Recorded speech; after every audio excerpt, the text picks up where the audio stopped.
Welcome to G3 media. ముందుగా headlines చూద్దాం. Jal Jeevan machine పనులపై పవన్ కళ్యాణ్ సమీక్ష.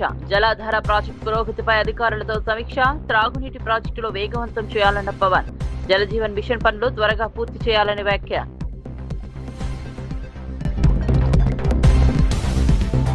ప్రజా సంక్షేమమే లక్ష్యంగా పనిచేయాలన్న మహేష్ గౌడ్.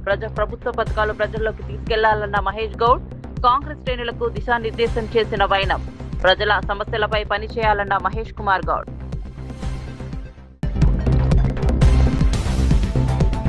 అమరావతి నిర్మాణ పనులను సమీక్షించిన ఏపీ మంత్రులు. అమరావతి పనులు వేగవంతం చేయాలన్న మంత్రులు. ఎమ్మెల్యే క్వార్టర్స్ పురోగతిని పరిశీలించిన వైనం. అమరావతి నిర్మాణాలపై క్షేత్రస్థాయిలో మంత్రుల సమీక్ష.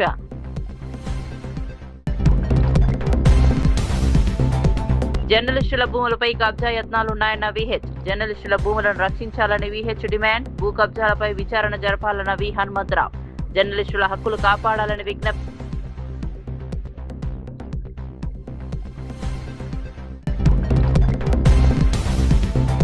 నిరుద్యోగి వేణితో మాట్లాడిన కేటీఆర్. అండగా ఉంటామన్న హామీ. వేణు ఆత్మహత్య యత్నంపై స్పందించిన కేటీఆర్. నిరుద్యోగుల సమస్యలపై పోరాటం కొనసాగుతుందన్న కేటీఆర్. ఉద్యోగ నోటిఫికేషన్లు విడుదల చేయాలని కేటీఆర్ డిమాండ్.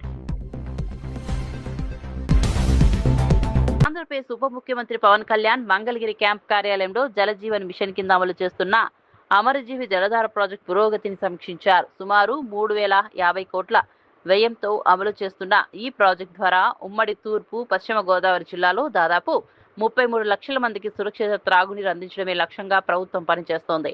ప్రాజెక్టుకు సంబంధించిన ఇంటేక్ వెల్స్, నీటి శుద్ధి కేంద్రాలు, రిజర్వాయర్లు, పైప్లైన్ పనుల పురోగతిపై అధికారులు పవన్ కళ్యాణ్ వివరించారు. నిర్ణీత గడువులోగా అన్ని ప్రధాన పనులు పూర్తి చేయాలని, తీర ప్రాంతాల్లో నీటి కొరత ఉన్న ప్రాంతాలకు ప్రాధాన్యత ఇవ్వాలని ఆయన ఆదేశించారు. రాష్ట్ర వ్యాప్తంగా అమలు చేస్తున్న జలజీవన్ మిషన్ పనులను త్వరలో క్షేత్రస్థాయిలో కూడా సమీక్షిస్తామని ఉప ముఖ్యమంత్రి వెల్లడించారు.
ఇక వార్త వివరాల్లోకి వెళ్తే హైదరాబాద్లోని నీలోఫర్ ఆసుపత్రిలో మెయింటెనెన్స్ పారిశుద్ధ్య పరిస్థితులు అత్యంత దారుణంగా ఉన్నాయని ఓ రోగి కుటుంబ సభ్యుడు తీవ్ర ఆవేదన వ్యక్తం చేశారు. ఆసుపత్రిలోని బాత్రూంలు అత్యంత అపరిశుభ్రంగా ఉన్నాయని, రోగులు ఉపయోగించలేని స్థితిలో ఉన్నాయని ఆరోపించారు.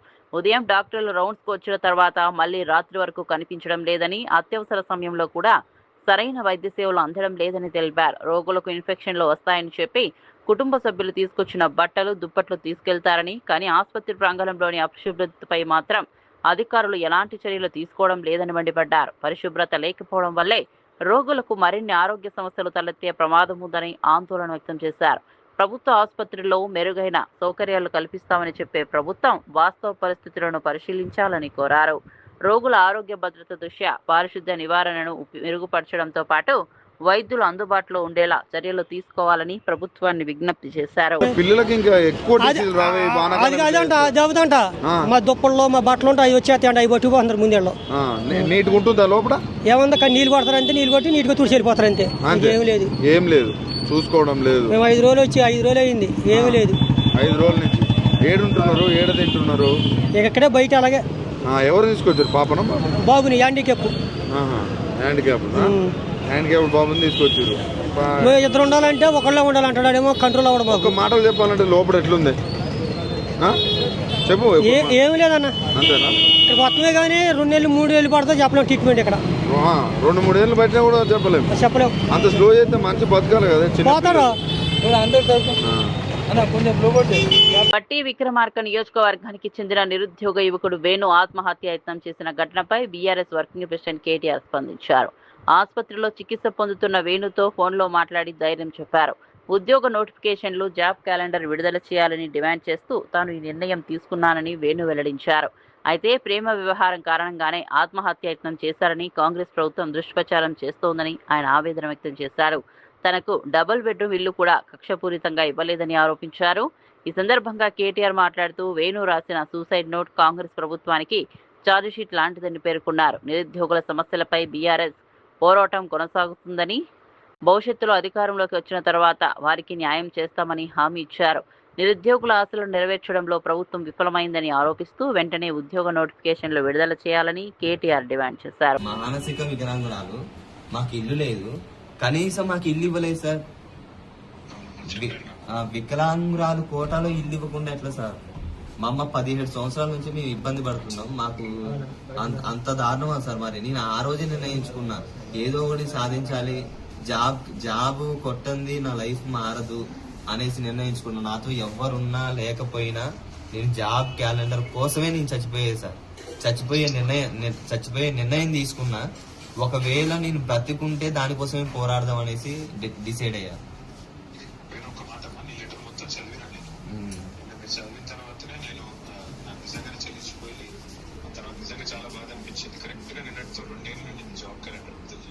అవును సార్, అవును. అందుకే నిన్న ప్రెస్ మీట్ పెట్టి కార్డుగా మా వేణు రాసింది సూసైడ్ నోట్ కాదు, ప్రభుత్వం మీద ఛార్జ్ షీట్ అని చెప్పి గట్టిగా మాట్లాడినా. నా రిక్వెస్ట్ అలా ఒకటే, బతుకుని పోరాడాలి కానీ చచ్చిపోయి సాధించేది ఏం లేదు. నేను అదే అనుకున్నా సార్, కానీ ఈ కాంగ్రెస్ వాళ్ళు బ్రతకనియట్లేదు కదా సార్. ఉన్నాం కదా నీకు అంతగా ఉంటాం. అంటే ఈ రోజు అంటే మీరు మాట్లాడారు సార్. ఇన్ని రోజులు నాకు ఎటువంటి ధైర్యం లేదు, ఎటువంటి అవకాశం లేదు, ఎవరితో మాట్లాడదామన్న భయం. అసలుకి కాంగ్రెస్ వాళ్ళు పై స్థాయిలో ఉన్న వాళ్ళు ఏమో లేదని సార్, కింది స్థాయిలో ఉన్న నాయకులు వాళ్ళు రెచ్చిపోయే విధానం అసలు ఎంత దారుణంగా ఉంటుందంటే అసలుకి వాళ్ళే కలెక్టర్లు అన్నట్టు ఫీల్ అయిపోతున్నారు. అంటే పరిపాలన వికేంద్రీకరణ అనేది సరిగా లేదు సార్. అసలు ఈ వ్యవస్థలో అసలు వ్యవస్థే సరిగా లేదు సార్. ఎంత దారుణంగా ఉందంటే అసలుకి మేము ఒకసారి డిశ్చార్జ్ అయిన తర్వాత డిశ్చార్జ్ ఇంటికి వెళ్ళిన తర్వాత నేను ఖమ్మం వస్తాను, ఖమ్మంలో కలుసుకుందాము. తప్పకుండా నువ్వు అన్నట్టుగా జాబ్ క్యాలెండర్ కోసం వీళ్ళు ఇచ్చిన హామీలు అమలు చేసిన దానికి పోరాడే దానిలో మేము మీకంటే వాడు ముందుంటాం, మీ అందరికి అండగా నిలబడతాం. ఆ విషయంలో కన్ఫ్యూజన్ అవుతుంది. రెండవది, నేను మాటిస్తున్నా, నువ్వు నీ నోట్, నీ సూసైడ్ నోట్ ఏదైతుందో దాన్ని ఖచ్చితంగా అది మళ్ళీ అందరికి, తెలంగాణ యూత్ అందరికి లాభం జరిగేదాకా నీ తరఫున మొత్తం పార్టీ, బీఆర్ఎస్ పార్టీ కొట్లాడుతుంది, నీతో పాటు ఉంటుంది. మనం ఖచ్చితంగా మళ్ళీ గవర్నమెంట్ లోకి వస్తాం. గవర్నమెంట్ లోకి వచ్చాక కూడా మీతో పాటు. ఫుకెట్ నుంచి ఢిల్లీకి బయలుదేరిన ఎయిర్ ఇండియా AI 2379 విమానం గాల్లో ప్రయాణిస్తున్న సమయంలో ఒక్కసారిగా సుమారు 300 అడుగుల మేర కిందకు జారిపోవడంతో ప్రయాణికులు తీవ్ర భయాందోళనకు గురయ్యారు. ఈ ఘటనలో 10 మంది ప్రయాణికులు, 4 విమాన సిబ్బంది గాయపడినట్లు సమాచారం. విమానం ఒక్కసారిగా కిందకు పడిపోవడంతో పలువురు సీట్లపై నుంచి ఎగిరి క్యాబిన్ పై భాగానికి బలంగా తాకినట్లు ప్రయాణికులు తెలిపారు. చిన్నారి తన తల్లి చేతుల నుంచి ఎగిరి 3 సీట్ల దూరంలో పడిపోయిందని ప్రత్యక్ష సాక్షులు వెల్లడించారు. క్యాబిన్లో ఒక్కసారిగా అరుపులు, భయాందోళనలు నెలకొన్నాయని చెప్పారు. అనంతరం పైలట్ల పరిస్థితిని అదుపులోకి తీసుకొచ్చి విమానాన్ని సురక్షితంగా గమ్యస్థానానికి చేర్చారు. గాయపడిన వారికి వైద్య సాయం అందించగా ఈ ఘటనకు గల కారణాలపై విమానయాన అధికారులు విచారణ ప్రారంభించారు.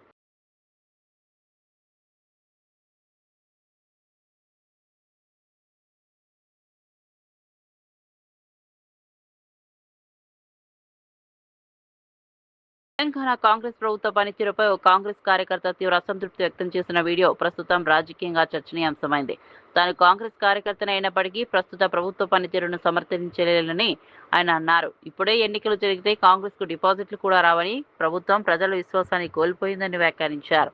ఎన్నికల సమయంలో కాంగ్రెస్ కు ఓటేయాలని ప్రచారం చేసినందుకు ఇప్పుడు గ్రామంలో తనను ప్రజలు ప్రశ్నిస్తున్నారని, విమర్శిస్తున్నారని ఆవేదన వ్యక్తం చేశారు. ముఖ్యమంత్రి రేవంత్ రెడ్డి నాయకత్వంలో పార్టీ పరిస్థితి మరింత దిగజారిందని ఆరోపించారు. ప్రజలకు ఇచ్చిన హామీల అమలులో ప్రభుత్వం విఫలమైందని, అభివృద్ధి, సంక్షేమ అంశాల్లో ఆశించిన ఫలితాలు కనిపించడం లేదని అన్నారు. 2 లక్షలుగా 2 రూపాయలు ఆయన కొత్త ఏమైనా అమలు చేసిండానే, ఏదైనా ఒక పథకం పెట్టిండా? వరకు మీకు 6,000 అన్నాడు కదా రైతులకి, 7,500 6,000 ఇస్తాను అంటుండే. ఈ గవర్నమెంట్ మళ్ళీ వస్తే రైతులకైతే నరకాలు. ఇప్పుడు ఎలక్షన్ పెట్టాను, ఒక్క డిపాజిట్ కానీ ఒక మొత్తం కూలిపోతుంది, అది ఒక్క డిపాజిట్ కూడా రాదు. మీ కాంగ్రెస్ వాళ్ళు ఇట్లా అంటే కాంగ్రెస్ పార్టీ మరి అట్నే అనిపిస్తుంది. ఆయన చేసే పని అంతే, 5 పనులు ఉన్నాయి అనేది. మరి పెద్ద పెద్ద మాటలు మాట్లాడతారు, ఆయన గుద్ద మాట్లాడతాడు. వారు చేపెట్టి రైతులు అయితే నరకం చూస్తారు. ఏం రైతు రుణమాఫీ చేయపోయా, రైతు బంధు కరెక్ట్ ఎత్తలేడా? రైతు బంధు ఇస్తాడా? కేసీఆర్ టకా టకా టకా టకా ఒక్క కొడితే మళ్ళీ దేశం మొత్తం 2 రోజుల్లో కంప్లీట్ అయ్యేది. రైతు బంధు క్లోజ్ చేసిండు, రాను క్లోజ్ చేసిండు. బోనస్ లేదు, బోనస్ ఎక్కడ బోనస్ ఇస్తాడు? బోనస్ లేదు. మళ్ళీ ఓట్లే అని అప్పుడు తిరిగినామా ఊళ్ళే? తిరిగినాం, చాలా కష్టం. ఇప్పుడు తిరుగుతారా? చాలా ఓట్లు కాంగ్రెస్ కోటే అని. సరే, అప్పుడు నువ్వు ఓటే అన్న వాళ్ళు ఉంటారు కదా, అరే ఏమరో బాబు ఏంటివి అని అడుగుతలే నేను. చాలా మంది తిడతారు, ఈ ప్రభుత్వం ఏంది ఇది, అంత పరిబుద్ధం అంటే ఇది 20 సంవత్సరాల దాకా ఇది తొక్కిపడేసినట్టు ఇది మళ్ళా లేవదు. రాష్ట్రంలో సాగునీటి కొరత కారణంగా రైతులు తీవ్ర ఇబ్బందులు ఎదుర్కొంటున్నారని పలువురు రైతులు ఆవేదన వ్యక్తం చేశారు. కాంగ్రెస్ ప్రభుత్వం అధికారంలోకి వచ్చిన తర్వాత నీటి సమస్య మరింత తీవ్రమైందని ఆరోపించారు. పంటలకు సరిపడా నీరు అందక వ్యవసాయం దెబ్బతింటోందని, ఈసారి పంటలపై ఆశలు కూడా వదులుకున్నామని చెప్పారు. యూరియా కోసం వెళ్లే పరిస్థితి కూడా లేదని, నీళ్లు లేక ఎరువులు వేసినా ప్రయోజనం ఉండదని పేర్కొన్నారు. రైతు బంధు సాయం కూడా పలుమార్లు అందక తీవ్ర ఆర్థిక ఇబ్బందులు ఎదుర్కొంటున్నామని తెలిపారు. ప్రభుత్వం రైతుల సమస్యలను వెంటనే పరిష్కరించి సాగునీటి సరఫరా మెరుగుపరచాలని డిమాండ్ చేశారు. రైతులకు ఇచ్చిన హామీలను అమలు చేసి వ్యవసాయాన్ని ఆదుకోవాలని కోరారు. సాగునీరు, పెట్టుబడి సాయం, పంటల రక్షణ చర్యలు చేపట్టకపోతే గ్రామీణ ఆర్థిక వ్యవస్థపై తీవ్ర ప్రభావం పడుతుందని రైతులు హెచ్చరిస్తున్నారు. ఇంకా ఓటేసుడు కాదు కదా, వాడిని చూసుడే వద్దు. ఎందుకట్లా? ముఖ్యమంత్రి అంత మాట అంటాను. ముఖ్యమంత్రి సలహా మందికి జనానికి సక్కలేదు. ముఖ్యమంత్రి ఏం చేస్తాడు? పసుల కాపరి మంచివాడు అయితేనే పసులు మంచిగా ఉంటాయి. కాపరి తప్పున్నప్పుడు పసులు రక్తం చల్లు అంటాను, నీళ్ళు లేకపోతే పంటలు సలితిరిగా మొన్న రక్తం తీసి కూడా చల్లిరు పంటలేవా? మరి గిట్ట తయారై పండుతాయి అలా ఏమి కనపడుతుంది. మీకు వస్తా అంటే ఏమన్నా చేనులు పోయి పైర్లు ఊర్లు ఏమన్నా ఏం లేవు. యూరియా గిట్లా దొరుకుతానా? యూరియా లేదు, పోయి మేము దానికి పోతలేము. ఇక ఇక్కడ లేవు కదా, వేస్తాను ఏం లేస్తాను తెచ్చి బీట్లో చల్లాల. ఓకే, పంటలేవు కాబట్టి యూరియా పోతలేరు, అందుకే లొల్లులు తగ్గినాయి. పోతలేము. ఓకే, అందరూ లొల్లులు అనుకుంటారు కానీ పంటలు లేవు అసలు. అది లేదు, పంట ఏదైనా పైరేసుకునే దానికి వేస్తేందుకు మందు బత్తాలు అవి తెస్తాం. అది లేనే లేదా, దేనికి ఎత్తాం, గడ్డికి ఎత్తాం. అయితే చుట్టి బీట్లో హైదరాబాద్ లోని గాంధీ భవన్ లో టీపీసీసీ అధ్యక్షుడు మహేష్ కుమార్ గౌడ్ మీడియా సమావేశం నిర్వహించారు. ఈ సందర్భంగా రాష్ట్ర ప్రభుత్వం అమలు చేస్తున్న సంక్షేమ అభివృద్ధి కార్యక్రమాలపై ఆయన వివరించారు. ప్రజలకు ఇచ్చిన హామీల అమలులో ప్రభుత్వం కట్టుబడి పనిచేస్తోందని తెలిపారు. పార్టీ నాయకులు, కార్యకర్తలు ప్రభుత్వ పథకాలను ప్రజలకు చేరవేసే బాధ్యత తీసుకోవాలని సూచించారు.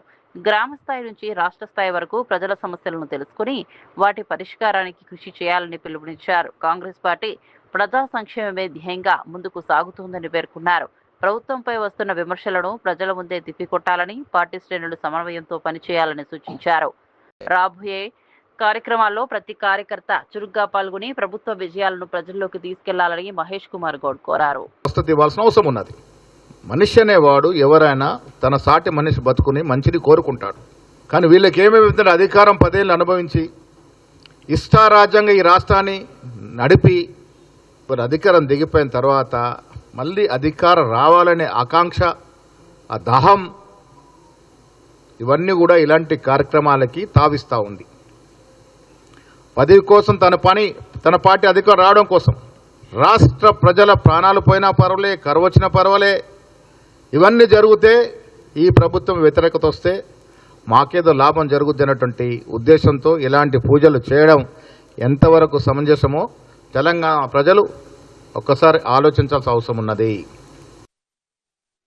జర్నలిస్టులకు గతంలో కేటాయించిన భూములను కొందరు భూ కబ్జాదారులు ఆక్రమించేందుకు ప్రయత్నిస్తున్నారని ప్రభుత్వ సలహాదారు హనుమంతరావు ఆరోపించారు. గాంధీ భవన్లో నిర్వహించిన మీడియా సమావేశంలో ఆయన మాట్లాడుతూ 1994లో జర్నలిస్టుల కోసం 60 ఎకరాల భూమి కేటాయించారని గుర్తు చేశారు. ప్రస్తుతం నకిలీ సర్వే నెంబర్లతో నోటీసులు జారీ చేస్తూ భూములను కబ్జా చేసేందుకు కుట్ర జరుగుతోందని మండిపడ్డారు. ఈ వ్యవహారంపై ప్రభుత్వం అప్రమత్తంగా ఉండాలని సూచించారు. హైడ్రా భూ ఆక్రమణలను అరికట్టడంలో సమర్థంగా పనిచేస్తోందని ప్రశంసించారు. జర్నలిస్టుల హక్కులను పరిరక్షించేందుకు ప్రభుత్వం కఠిన చర్యలు తీసుకోవాలని, కేటాయించిన భూములను రక్షించాలని డిమాండ్ చేశారు. ఈ అంశం పూర్తిస్థాయి విచారణ జరిపి బాధ్యులపై చర్యలు తీసుకోవాలని కోరారు. సర్వే నంబర్ 80లోని అనేదేనని పేర్కొంటూ రాజు అనే వ్యక్తి 41 మంది జర్నలిస్టులకు నోటీస్ జారీ చేశారు. కానీ జర్నలిస్టు కేటాయించిన సర్వే నంబర్ ఎంత తెలుసా? 74. ఇక దీంతో మీరు అర్థం చేసుకోండి సర్వే నంబర్లు ఎట్లయితున్నది. ఒక ఆధారంగా చూపిస్తాను నేను, ఎందుకంటే కలెక్టర్ గారు రాసినది చూస్తే fake survey number 28/3 created by Reddy, Rajagopal Reddy and others. అంటే అందులో ఏం పేరు నర్సయ్య. అంటే ఇది ఎట్లా నడుస్తుందంటే భూ కబ్జాదారులు, ఎందుకంటే ఎప్పుడైతే మా ముఖ్యమంత్రి గారు రావడంతో నేను మొదలు కూడా అనుకుని ఇది ఐడియా ఏంద్ర బాబు, మున్సిపల్ కార్పొరేషన్ ఉన్నాను, కానీ ఆయనకు ఒక మంచి ఆలోచన వచ్చింది. ఆయన ఏది అసెంబ్లీలో అదేవిధంగా పార్లమెంట్ మెంబర్గా ఉన్నప్పుడు ఒక ఆలోచన చేశాడు. ఇది మున్సిపల్ కార్పొరేషన్ కాదు, హైడా అనేది పెట్టితే దీనివల్ల భూములు కాపాడాలనే ఆలోచనతో హైడా ఏర్పరిచి రంగనాథ్ గారిని కమిషనర్గా ఇవ్వడం జరిగింది, ఒక పోలీస్ ఆఫీసర్. అందులో భాగంగానే నా సొంత ఊరైనటువంటి అంబర్పేటలో 30 ఏళ్ళ నుంచి కొట్లాడుతున్న 35 ఏళ్ళ నుంచి అది పేరే బతుకమ్మ కుంట. ఆ బతుకమ్మ కుంటలో కొందరు కబ్జాదారులు చేసి నాకు కూడా ఆఫర్ ఇచ్చింది. ఆ రోజులలో 3 కోట్లు ఇస్తాం, 4 కోట్లు ఇస్తాం, 600 గజాలు కూడా ఇస్తామంటే నేను ఒప్పుకోలేదు. మా అక్కలు మా చెల్లెళ్ళు బతుకమ్మ ఆడేది, నేను కూడా చిన్నప్పుడు ఈత కొట్టేది కనుక ఇది బతుకమ్మ కుంట, దీనికి నేను ఎక్కడ కాంప్రమైజ్ కాదు. దాంట్లో భాగమే ఇవాళ ఏది ఉప్పల్ పోతుంటే రామంతపూర్ దగ్గర పెద్ద చెరువు కూడా ఆ రోజులలో కబ్జా చేయాలి అని కొందరు వచ్చిండ్రు. ఏమిరా ఎందుకు కబ్జా చేయాలి మీరు అంటే, లేదు సార్ అందరు కట్టుకుంటూ మేము కూడా కట్టుకుంటూ జరుగు, ఇది జాయింట్ కలెక్టర్కి చెప్పు, ఆర్డీఓకి చెప్పంటే నేను చెప్పను బాబు, ఇది తప్పు. నేను బతుకమ్మ కుంటను కాపాడినప్పుడు పెద్ద చెరువు కూడా కాపాలంటే దానికి కూడా మా ముఖ్యమంత్రి గారు 20 కోట్లు. న్యూఢిల్లీలోని పార్లమెంట్ సముదాయంలోని మకర్ ద్వార్ వద్ద సమాజ్వాదీ పార్టీ ఎంపీలు నిరసన చేపట్టారు. పార్టీ అధినేత అఖిలేష్ యాదవ్ నేతృత్వంలో జరిగిన ఈ ఆందోళనలో రామమందిర విరాళాల వ్యవహారంలో అక్రమాలు జరిగాయని ఆరోపించారు. ప్లక్లారులు ప్రదర్శిస్తూ కేంద్ర ప్రభుత్వానికి వ్యతిరేకంగా నినాదాలు చేశారు. ఈ అంశంపై సమగ్ర విచారణ జరిపి నిజ నిజాలు ప్రజలకు వెల్లడించాలని డిమాండ్ చేశారు. ప్రజల విశ్వాసంతోనే సమర్థించిన విరాళాల వినియోగంతో పారదర్శకత ఉండాలని పేర్కొన్నారు. కేంద్ర ప్రభుత్వం ఈ ఆరోపణలు నిరాధారమని ఖండిస్తుండగా ప్రతిపక్షం మాత్రం పూర్తి వివరాలు బయటపెట్టాలని పట్టుబడుతోంది. ఈ నిరసనతో పార్లమెంట్ పరిసరాల్లో కొంతసేపు ఉద్రిక్త పరిస్థితులు నెలకొన్నాయి.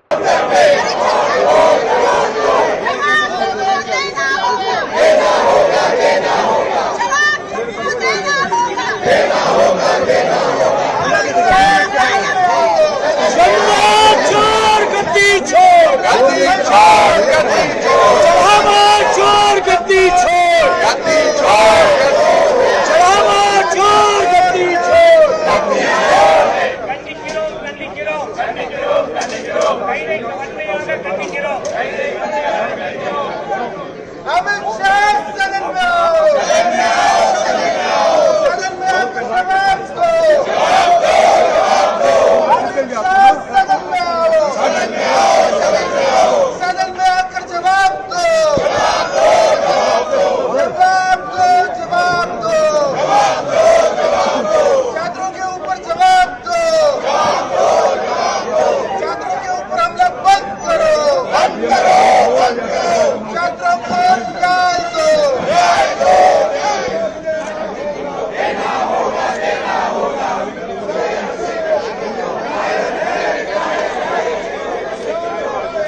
सकते हैं तमाम विपक्षी नेता जो है समाजवादी पार्टी से लेकर के आरजेडी से लेकर के तमाम कांग्रेस के सांसद और विपक्षी दल मिलकर तमाम सांसद जो है यहाँ पर प्रोटेस्ट करते हुए दिखाई दे रहे हैं। तो आप देख सकते हैं రాజకీయాల్లో మరో కీలక పరిణామం చోటు చేసుకుంది. డిఎంకే కీలక నేత తమిళనాడు శాసనసభ ప్రతిపక్ష నాయకుడు ఉదయగిరి స్టాలిన్ ను చెన్నై పోలీసులు కస్టడీలోకి తీసుకున్నారు. ఇటీవల తంజావూరులో జరిగిన కావేరీ జలాల నిరసన ర్యాలీలో ముఖ్యమంత్రి జి జోసెఫ్ విజయ్ ను ఉద్దేశించి ఉదయనిధి చేసిన వ్యాఖ్యలు తీవ్ర వివాదానికి దారితీశాయి. వ్యాఖ్యలు మహిళలను కించపరిచేలా అసభ్యకరంగా ఉన్నాయని ఆరోపిస్తూ టీబీకే మహిళా విభాగం తంజావూరు ఈస్ట్ పోలీస్ స్టేషన్లో ఫిర్యాదు చేసింది. ఫిర్యాదు ఆధారంగా పోలీసులు కేసు నమోదు చేసి విచారణ చేపట్టారు. అనంతరం ఉదయనిధిని కస్టడీలోకి తీసుకోవడంతో రాష్ట్ర రాజకీయాల్లో ఉద్రిక్తత నెలకొంది. డిఎంకే నాయకులు ఈ చర్యను రాజకీయ కక్ష సాధింపుగా అభివర్ణిస్తుండగా చట్టం ప్రకారమే చర్యలు తీసుకున్నామని పోలీసులు చెబుతున్నారు.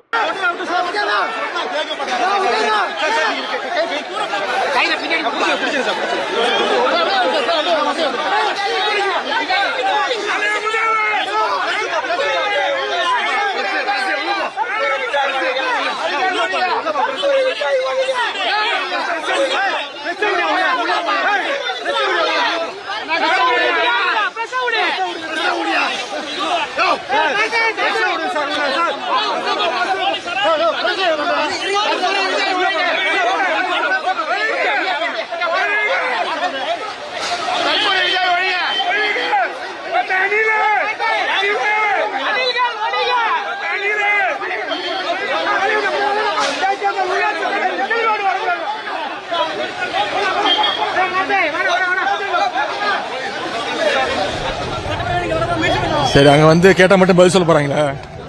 పవిత్ర శ్రావణ మాసాన్ని పురస్కరించుకుని ఉత్తరాఖండ్ లో ప్రముఖ శైవ క్షేత్రం ఖైరతానాథ్ ధామ్ కు భక్తులు భారీగా తరలి వస్తున్నారు. హిమాలయ ప్రాంతంలో భారీ వర్షాలు, ప్రతికూల వాతావరణ పరిస్థితులు కొనసాగుతున్నప్పటికీ శివభక్తులు తమ భక్తిని చాటుకుంటూ ఆలయానికి చేరుకుంటున్నారు. దేశంలోని వివిధ రాష్ట్రాల నుంచి కావడీలు, భక్తులు పెద్ద సంఖ్యలో తరలి వస్తుండటంతో ఆలయ పరిసరాలు భక్తజనంతో కిటకిటలాడుతున్నాయి.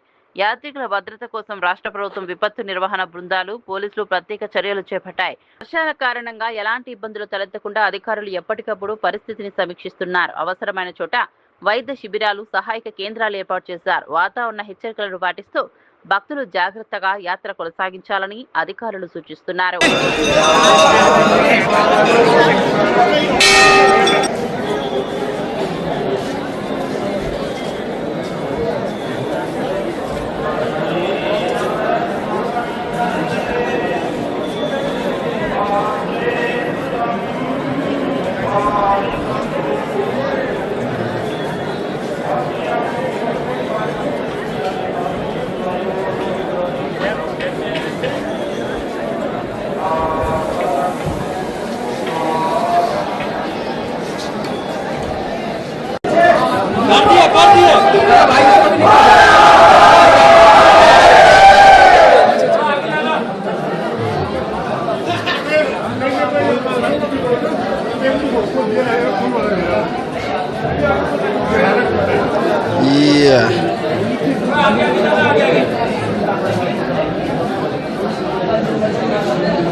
ఆంధ్రప్రదేశ్ రాజకీయాల్లో మరోసారి ఉద్రిక్త పరిస్థితులు నెలకొన్నాయి. మాజీ ముఖ్యమంత్రి వైఎస్ జగన్మోహన్ రెడ్డి నివాసం ఎదుట బోరుగుడ్డ అనిల్ నిరసన చేపట్టడం చర్చనీయాంశమైంది. నిరసన సమాచారం అందుకున్న పోలీసులు అక్కడికి చేరుకుని భద్రతను కట్టుదిట్టం చేశారు. వైసీపీ కార్యకర్తలు, స్థానికులు కూడా పెద్ద సంఖ్యలో అక్కడికి రావడంతో ఉద్రిక్త వాతావరణం ఏర్పడింది. బోరుగుడ్డ అనిల్ తన నిరసనకు గల కారణాలను వెల్లడించగా పోలీసులు పరిస్థితిని అదుపులోకి తీసుకొచ్చేందుకు చర్యలు చేపట్టారు. ఎలాంటి అవాంఛనీయ ఘటనలు జరగకుండా భద్రతా ఏర్పాట్లు చేశారు.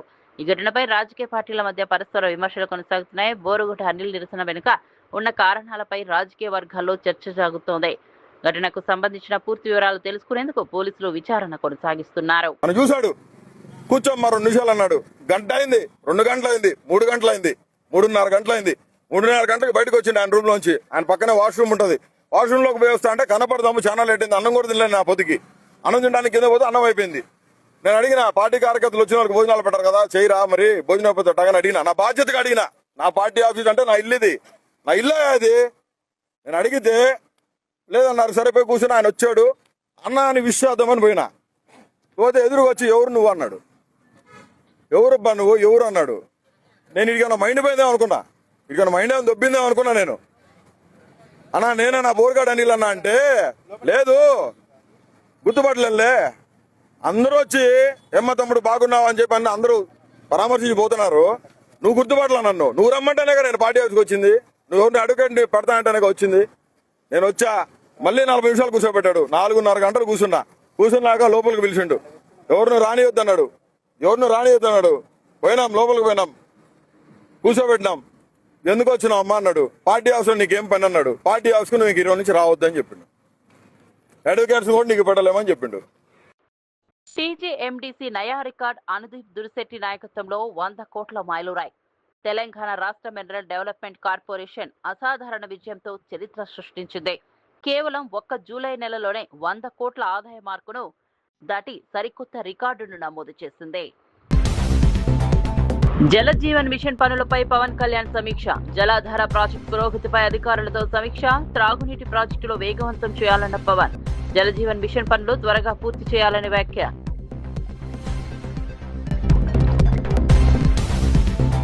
ప్రజా సంక్షేమమే లక్ష్యంగా పనిచేయాలన్న మహేష్ గౌడ్. ప్రభుత్వ పథకాలు ప్రజల్లోకి తీసుకెళ్లాలన్న మహేష్ గౌడ్. కాంగ్రెస్ శ్రేణులకు దిశానిర్దేశం చేసిన వైనం. ప్రజల సమస్యలపై పనిచేయాలన్న మహేష్ కుమార్ గౌడ్.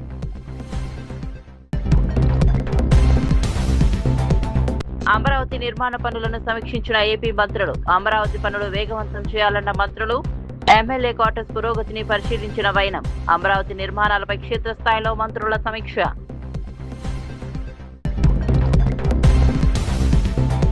జర్నలిస్టుల భూములపై కబ్జా యత్నాలున్నాయన్న విహెచ్. జర్నలిస్టుల భూములను రక్షించాలని విహెచ్ డిమాండ్. భూ కబ్జాలపై విచారణ జరపాలన్న వి హనుమంతరావు. జర్నలిస్టుల హక్కులు కాపాడాలని విజ్ఞప్తి.